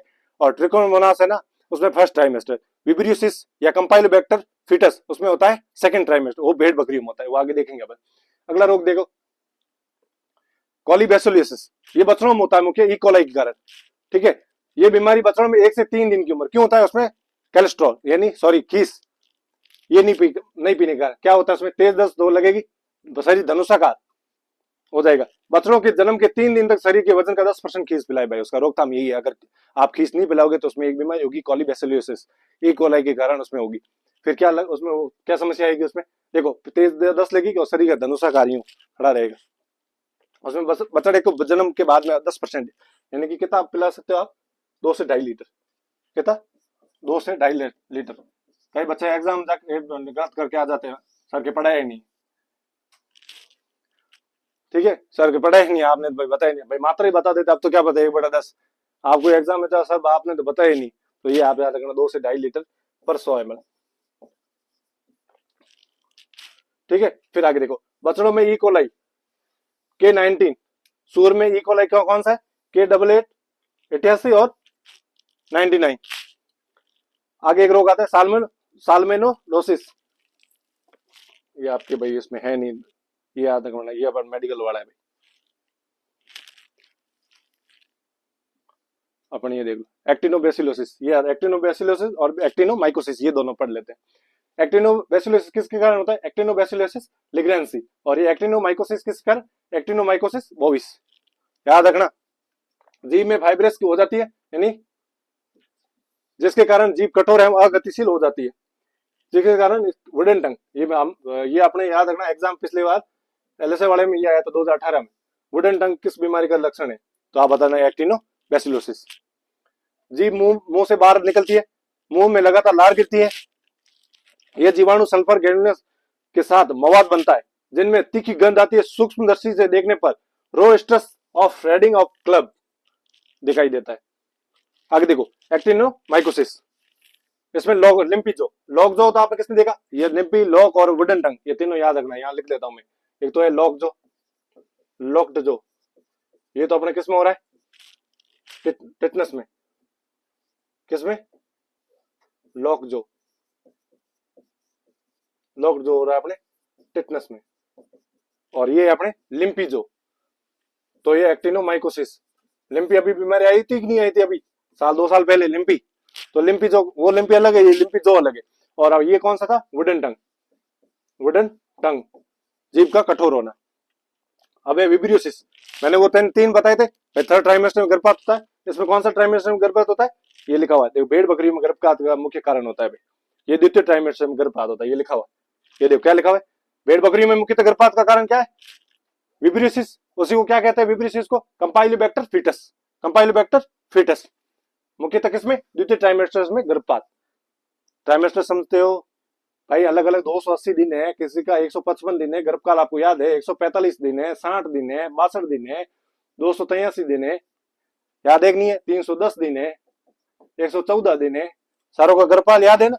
उसमें अलग अलग, इसमें देखो जैसे 2 से 3 महीने, 3 से 4, 4 से 5, ये फर्स्ट ट्राइमेस्टर, सेकंड, थर्ड, अलग अलग ट्राइमेस्टर अलग अलग होते हैं, ठीक है। ये थर्ड, ये सेकंड में हो जाता है भाई। फर्स्ट में तो मैंने बताया ट्राइकोमोनास, थर्ड में ब्रुसेलोसिस, लेप्टोस्पायरोसिस और लिस्टेरियोसिस में थर्ड, और सेकंड में कंपाइलोबैक्टर फीटस या विब्रियोसिस। ये हो गया अपने भेड़ बकरी में होता है, इसमें कृत्रिम गर्भाधान यही के कारण फैलता है भाई, ये ढंग से नहीं करे तो सेकंड ट्राइमेस्टर में हो जाएगा। ये किससे फैलता, समागम, एक्ट ऑफ मैटिंग, समागम के कारण। ये अपने आ गया थनेला मेस्टाइटिस, ई कोलाई के कारण होता है, स्ट्रेप्टोकोकस डाइग्लाइस्टेटिस, मेस्टाइटिस समझते हो, थनेला रोग, अडर का सूजन, अडर का सूजन। यह बीमारी सबसे ज्यादा स्ट्रेप्टोकोकाइलिन ओसियस की वजह से होता है। गाय में लक्षण कौन कौन से, दूध की सारिता बढ़ जाएगी, दूध की सारिता भाई बढ़ जाएगी, कितनी पीएच कितनी होती, कल आपने पहले 6.4 से 6.6 ये लिखी थी, याद नहीं है तो सर यार मेरे एग्जाम में गलत हो गया, आपने गलत बता दिया, वो ही नहीं है, 6.4 से 6.6 ये तो थी अपने गाय में, 6.7 से 6.8 ये तो अपन किस में हो जाती है, भैंस में, ठीक है। दूध के साथ मृत कोशिकाएं या ब्लड क्लॉट आते हैं, मृत कोशिकाएं, ब्लड टिश्यू या मृत सेल्स, ब्लड क्लॉट यानी रक्त के छोटे छोटे थक्के होते हैं वो आते हैं। फिर क्रॉनिक मेस्टाइटिस में आयन के क्वार्टर में फिब्रोसिस हो जाता है भाई, और वो बाग कठोर हो जाता है। आपने मेस्टाइटिस देखा भाई, कहते हैं उड़ा अडर, वो सूज जाता है भाई, टाइट हो जाता है, उसमें गांठें हो जाती है टाइट से, उसमें वो थनेला रोग है, ठीक है। आयन में संक्रमण होने का सूजन आ जाता है, इससे क्या कहता है, मेस्टाइटिस। आयन में संक्रमण की वजह से सूजन आती है, उसको क्या कहते हैं, मेस्टाइटिस। ये मेटाइटिस अलग है और मेस्टाइटिस अलग है। मेटाइटिस है गर्भाशय में सूजन या यूट्रस में सूजन, वो अलग है, और ये मेस्टाइटिस है। तो और इसका या ध्यान रखना, आयन में संक्रमण या टीथ कैनाल के रास्ते, टीथ कैनाल समझते हो, निपल नहीं होती धोने वाली, वो टीथ कैनाल, उसमें संक्रमण हो जाती है। ये डेयरी उद्योग में सबसे ज्यादा आर्थिक नुकसान देने में, डेयरी उद्योग जब 10 से 15 गाय होगी, मेस्टाइटिस फैलेगी, तो सबसे कारण यही है कि ठीक नहीं होती गाय, महीने में 2 महीने ठीक नहीं होती, तब तो क्या है, दूध डेयरी पालन दूध कहां से देगा, क्यों दूध तो आएगा नहीं, क्यों वहां अडर का जमा हो गया, वहां पर कठोर भाग हो गया, टाइट हो गई। ये विदेशी गायों में और संकर गायों में थनेला रोग होने की संभावना देसी गायों में से तुलना में अधिक होती है। किसमें, विदेशियों में सबसे ज्यादा, क्यों, वो दूध ज्यादा देती है। ब्याज के बढ़ने के साथ थनेला की संभावना बढ़ती है। देखो मैंने अभी बताया था, देसी गाय में कब, बताओ, देसी गाय में ध्यान तो देते नहीं हो, पढ़ते हो, हाँ ठीक है, देसी गाय में पढ़ दो थर्ड में, किसमें, थर्ड में, विदेशी में फिफ्थ में, और भैंस में फोर्थ में। ये भाई ध्यान रखा, सबसे ज्यादा किसमें, मेस्टाइटिस, और उसमें क्या लिखा था मैंने पहले बताओ, हमेशा पूर्ण दोहन करना चाहिए। बचाव के लिए क्या करना चाहिए, देखो पूरा दुओ गाय को, दूध होने के पश्चात थनों को 1 मिनट तक गुनगुने पानी से साफ करें, और जानवर के पैरों के नीचे रेत बिछाए, जो साफ रेत बचाए, और क्या करना, 1 मिनट तक गुनगुने पानी में थनों को साफ करें। अब दूते गाय धोने के बाद पश्चात क्या करते हैं अपन, पहले क्या करते हैं भाई, थन को साफ करते हैं, क्यों करें कि भाई कोई बीमारी हो तो नहीं आए, अपन के दूध में कोई बैक्टीरिया हो तो नीचे नहीं आए, ठीक है। ऐसा ही करना, क्या कब चाहिए, दूध धोने के बाद भी। फिर क्या, वो थन ठीक है, और हाथों हाथ नीचे नहीं बैठे, क्यों, अपन वो धोते हैं तो वो थन होते हैं गीले, फिर वो बैठती है रेत में कोई इन्फेक्शन होता है और थनों में चिप जाती है, इसलिए पास के साथ में उसको या चारा डाल दो, हाथों हाथ बैठा नहीं उसको। ये हो गया अपना मेस्टाइटिस यानी कि थनेला रोग हो गया। ये अपने उपापचय होगी, जीवाणु होगी। अब आइए विषाणु जनित, कितने घंटे क्लास देख लेते हैं। एप्थोवायरस या एफएमडी, एप्थोवायरस पिकोना वायरस होता है, विषाणु स्ट्रेन ओ, ए और एशियन फेस्ट, सेकंड और थर्ड। भारत में एफएमडी सबसे ज्यादा कौन कौन से, ओ, ए और एशियन फेस्ट। मुख्यतः कौन सा है भारत में, ओ, कौन सा है? ओ। यह बीमारी विभाजित खुर वाली, दो खुर वाले। विभाजित खुर गाय भैंस तो ये है, बस घोड़ा विभाजित नहीं है, गधा विभाजित नहीं है, खच्चर विभाजित, खच्चर जैसे ये खुर है, यानी कि खुर दोनों भेड़ बकरियों में क्या होता है, दो खुर होते ही नहीं होते, अलग अलग बीच में जगह होती है, मगर घोड़े वगैरह में यूं साफ होता है, यूं उसमें एफएमडी नहीं होती। घोड़े में खच्चर में किस पशु के अंदर एफएमडी रोग नहीं होता है? तो घोड़ा, खच्चर और गधा। क्यों विभाजित खुर होने के कारण। ये देखिए लेकिन बीमारी घोड़ा, गधा और खच्चर में नहीं होती है, विभाजित खुर वालों में होती है सबसे ज्यादा। मुख्यतः सबसे ज्यादा किसमें? गाय में देखने को मिलती है, यानी कि सूजन आ जाती है, घाव पड़ जाते हैं, मुंह में छाले हो जाते हैं, लार गिरती है। एपिडर्मिस की स्ट्रेक्टम स्पाइनोस परत की वायरस में, एपिडर्मिस यानी अधिवर्षण की स्ट्रेक्टम स्पाइनोसन परत में वायरस अपनी संख्या में वृद्धि कर देता है। जैसे आप खुर के अंदर यहाँ घाव लग जाएंगे, आप फिर कीड़े बढ़ जाएंगे, फिर ऑयल लेंगे, टर्पेंटाइन ऑयल वहां डाल के कीड़े निकालेंगे, फिर वो घाव के बैंडेज करेंगे वगैरह। अब आप जाओगे कभी फील्ड में उतरोगे, जून लगने के बाद आप फील्ड में आप देखना एफएमडी रोग बहुत आएंगे, एफएमडी वैक्सीनेशन भी करोगे आप। फिर देखो गाय में लक्षण कौन कौन से, देखो इसमें गाय में लक्षण देख लेते हैं। मुंह में छाले होना, मैंने बताया मुंह में छाला, खाना पीना बंद, खुरों में छाले हो जाना और घाव पड़ जाना, दूध उत्पादन में अचानक कमी। बछड़ों में क्या होता है? टाइगर हार्ट, हृदय में धारियों के रूप में वसा का जमा होना। टाइगर हार्ट की संरचना किस में दिखाई देती है बछड़ों में? तो एफएमडी में। ठीक है, टीकाकरण कौन कौन सा है? एफएमडी मुख्यतः सर्दियों में फैलती है। किसमें? सर्दियों में फैलती है एफएमडी। अतः टीकाकरण वर्ष में 2 बार, सितंबर और मार्च में। मई और जून में कौन सा? मई और जून में ईटी, बीक्यू और एसएच, उसका मई जून में, इसका कहां है? सितंबर और मार्च में एफएमडी का। टीका का नाम क्या है? रक्षा, ओवेक, ट्राइवेंट, ओ ए और एशियन फेस्ट। जो गाय भैंस भेड़ बकरी में 2 ml, डीप आईएम, डीप यानी गहराई में, आईएम यानी इंट्रामस्कुलर लगवाना है। एफएमडी परकों के सामने ध्यान अपन क्या रखना है? मुंह की सफाई करनी, केएमएनओ, पीपी लगाओ, लाल डब्बा आपके पीपी ले आओ, केएमएनओ फॉर पोटेशियम परमैंगनेट, केएमएनओ वो कितना परसेंट? 1%। और क्या लेते हैं इसमें? गाँव को साफ करने के लिए 1 से 2% क्या? बोरोग्लिसरीन, बोरोग्लिसरीन पाउडर आता है, उसका काम लेप लगाते। एफएमडी प्रकोप में 4% सोडियम कार्बोनेट, सोडियम कार्बोनेट, कई को पता ही नहीं होगा सोडियम कार्बोनेट को क्या कहते हैं। सर हम तो आर्ट्स वाले। अच्छा ठीक है, सोडियम Na CO3 और सोडियम बाइकार्बोनेट NaHCO3। क्लास थोड़ी लंबी जाएगी भाई, थोड़ा आगे कंटिन्यू रखना, क्यों अपन पूरी बीमारी आज कंप्लीट कर ही ले साथ साथ में। कितना? 4% लेते भाई। ठीक है, अब आगे देखते हैं भाई। आगे शेयर नहीं करते हो आप भाई, क्लास तो पूरी देख लेते हो मगर रेस्ट आप देख लेते हो, फिर शेयर नहीं करते। कम से कम 3 दिनों, एक बंदा 3 दिनों को कर लेगा तो फिर क्लास सबको पता चलेगा भाई क्लास हो रही है। करते ही नहीं हो आगे के साथ, क्लास देख लेते हो, सर आपने तो ऐसे बताया था, ऐसा नहीं। आप आगे शेयर करो भाई, 3 दिन 4 लोगों का, किसी का भला हो भी जाए, आपको क्लास मिल रही है, अच्छा मैटर मिल ही रहा है, तो भाई शेयर करने में तो आपका कुछ है नहीं भाई। भाई तू भी देख ले, मैंने भी देख ली, मैं भी बना रहा हूँ, तू भी बढ़ा ले। सिलेक्शन 2 सीटें लेने से तुम्हारा फर्क हो ही होगा, 6000 समथिंग पोस्ट है, उससे आपका कुछ होना नहीं। ठीक है, रेबीज, उससे क्या क्या? हाइड्रोफोबिया, मेडगाउ और जल काटा। हाइड्रोफोबिया पानी से डर लगता है रेबीज में, किसके कारण? लाइसा वायरस के कारण। ठीक है, आप ये देखना, मैं बता देता हूँ। रेबीज जानवर काटने से, यानी कि जो कुत्ता वगैरह काटने से ना रेबीज रोग हो जाता है। इसमें बताने वाले की क्लास थोड़ी लंबी होती है, इसलिए आप बताने वाले इसमें है कुछ नहीं, मैं जो होगा वो बता देता हूँ। लगातार लार गिरना, मुंह से लार गिरेगी, लक्षण क्या कहता है रेबीज में? देखो लाइसा कारण, ये इंपॉर्टेंट नहीं क्या है? रेबीज किसके कारण होता है? लाइसा वायरस के कारण। क्या क्या लक्षण देखो? लगातार लार गिरना, लगातार ये बोध, लगातार लार गिरना किस रोग का लक्षण है? तो रेबीज का। ठीक है, लगातार रंबाना यानी उग्र व्यवहार दिखाना, तेज, अगर रेबीज का लक्षण है तो वो तेज रंबाई, यानी कि रंबाना, समझते हो नहीं समझते हो? गाय बोलेगी रंबाना। ठीक है, उग्र व्यवहार यानी अपने व्यवहार में उग्र रहेगी, यानी इधर जाना दौड़ना करना, उग्र व्यवहार। दुग्ध उत्पादन अचानक कम होना, यानी एकदम दुग्ध उत्पादन कम हो गया। रेबीज कुत्ते के लक्षण क्या कह रहे हैं? फोरियस फॉर्म, लगातार उग्र व्यवहार, कुत्ते के काटने को इधर उधर घूमना, कुत्ते को घुमाना। ठीक है, डंप या पैरालाइटिक फॉर्म, लार गिरती है, जबड़े की मांसपेशियों में पिछले पैरों में पैरालाइसिस हो जाता है। जबड़े की मांसपेशियों में पैरालाइसिस और जबड़े पीछे वाले पैरों में पैरालाइसिस। कुत्तों के काटने को नहीं दौड़ता कुत्ता, सिर्फ आवाज हेलो करता है भाई। मर्द जानवर में रेबीज लाइसिस, कुत्ते में देखो हाइपोकैम्पस में क्या कहता है? नेगरी बॉडीज में बढ़ना। गाय में सेरिब्रम, मस्तिष्क के भाग है एक हाइपोकैम्पस और सेरिब्रम। भाई साइंस के नहीं हो, आर्ट्स के हो, जिसको साइंस को वालों को पता है कि मस्तिष्क जिसने टॉपिक पढ़ा है उसमें आता है हाइपोकैम्पस और सेरिब्रम की। पुरकिंजे सेल में ये नेगरी बॉडीज का बनाता है भाई। ये पुरकिंजे सेल में बढ़ाता है, ये कुत्ते में हाइपोकैम्पस में बढ़ाता है। ये सेरेब्रम मस्तिष्क का जो अग्र भाग है, पस भाग है, बीच में पाया जाता है सेरेब्रम। सेरेब्रम की पुरकिंजे सेल्स में ये बॉडी क्या? नेगरी बॉडीज का निर्माण करता है, और कुत्ते में क्या? हाइपोकैम्पस में। नेगरी बॉडीज की स्टैंडिंग के सेल्स स्टैंड काम में लेते हैं। और टीकाकरण कब कर? रक्षारहित।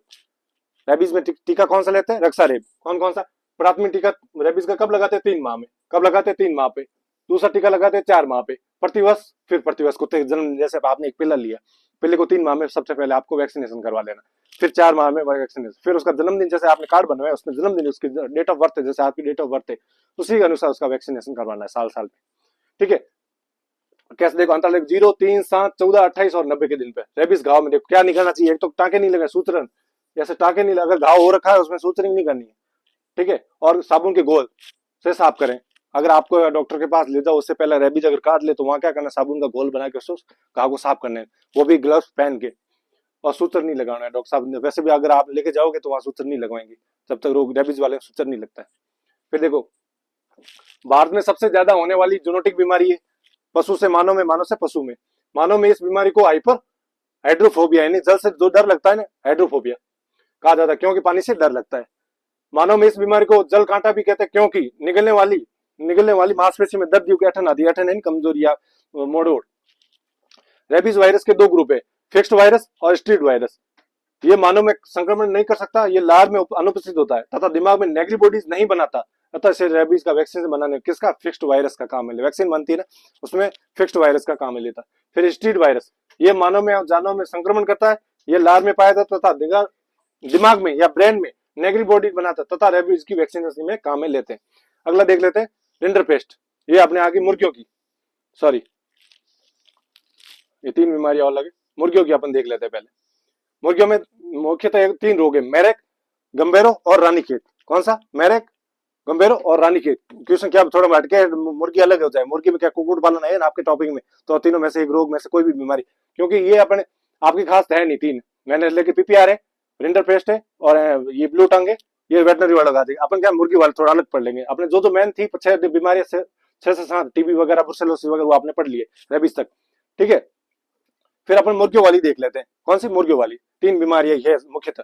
देखो मेरेक 1 डे में इसका वैक्सीनेशन होता है, कैसा? 1 दिन में हो जाता है, हर्पीज वायरस के कारण होता है। इसमें देखो पंखों एवं टांगों में लकवा, पैरालिसिस। ठीक है। यकृत एवं स्प्लीन के आकार का सामान्य अधिक हो जाना।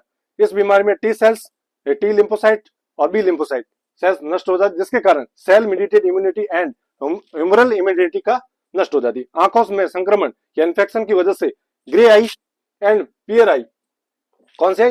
Grey I and I pre I देखने को मिलती है। इस बीमारी देखो 12 से 14 सप्ताह की उम्र में पोल्ट्री में सबसे ज्यादा कब मिलता है? 12 से 14 वीक में। ठीक। मेरे वैक्सीनेशन 1 डे में। आपको यही पूछेंगे रानीखेत में वैक्सीनेशन कितने दिन में? 7 दिन में। मेरे किस में? 1 दिन में। गंभीरों कितने में? सॉरी 14 दिन में। ठीक है। अब देखते हैं आगे। Ranikhet, Newcastle disease, Doyle's disease और एवियन डिस्टेम्पर। उसमें देखिए 1996 में एक जगह थी न्यू कैस्टल, यूके में पड़ती है भाई। ठीक है। उसमें न्यू कैस्टल डिजीज, वहां से Doyle's disease and Newcastle disease नाम पड़ा भाई। क्या? Doyle's disease and Newcastle disease, UK में एक जगह पड़ती है न्यू कैस्टल, 1926 में होता है। भारत में इस बीमारी को सर्वप्रथम 1927 में रानीखेत जगह, एक उत्तराखंड में जगह रानीखेत, कहाँ पे? उत्तराखंड में रानीखेत जगह, उसके कारण यहाँ पड़ा। लक्षण क्या है इसमें? गर्दन को एक तरफ मोड़ना, व्हाइट डायरिया जवान पक्षियों में, वयस्क पक्षियों में, मूर्तियों के प्रसाद, उसमें क्या? Proventriculus, pin point of haemorrhagic. Ranikhet देखो कौन कौन से 7 दिन में 10 वैक्सीनेशन या एफ स्ट्रेन 7 दिन में, और बूस्टर डोज 4 से 5 सप्ताह में लगे। बूस्टर डोज यानी लास्ट अंतिम डोज लगाते हैं 4 से 5 में, सबसे पहले तो 7 दिन की उम्र में, 7 दिन की उम्र में।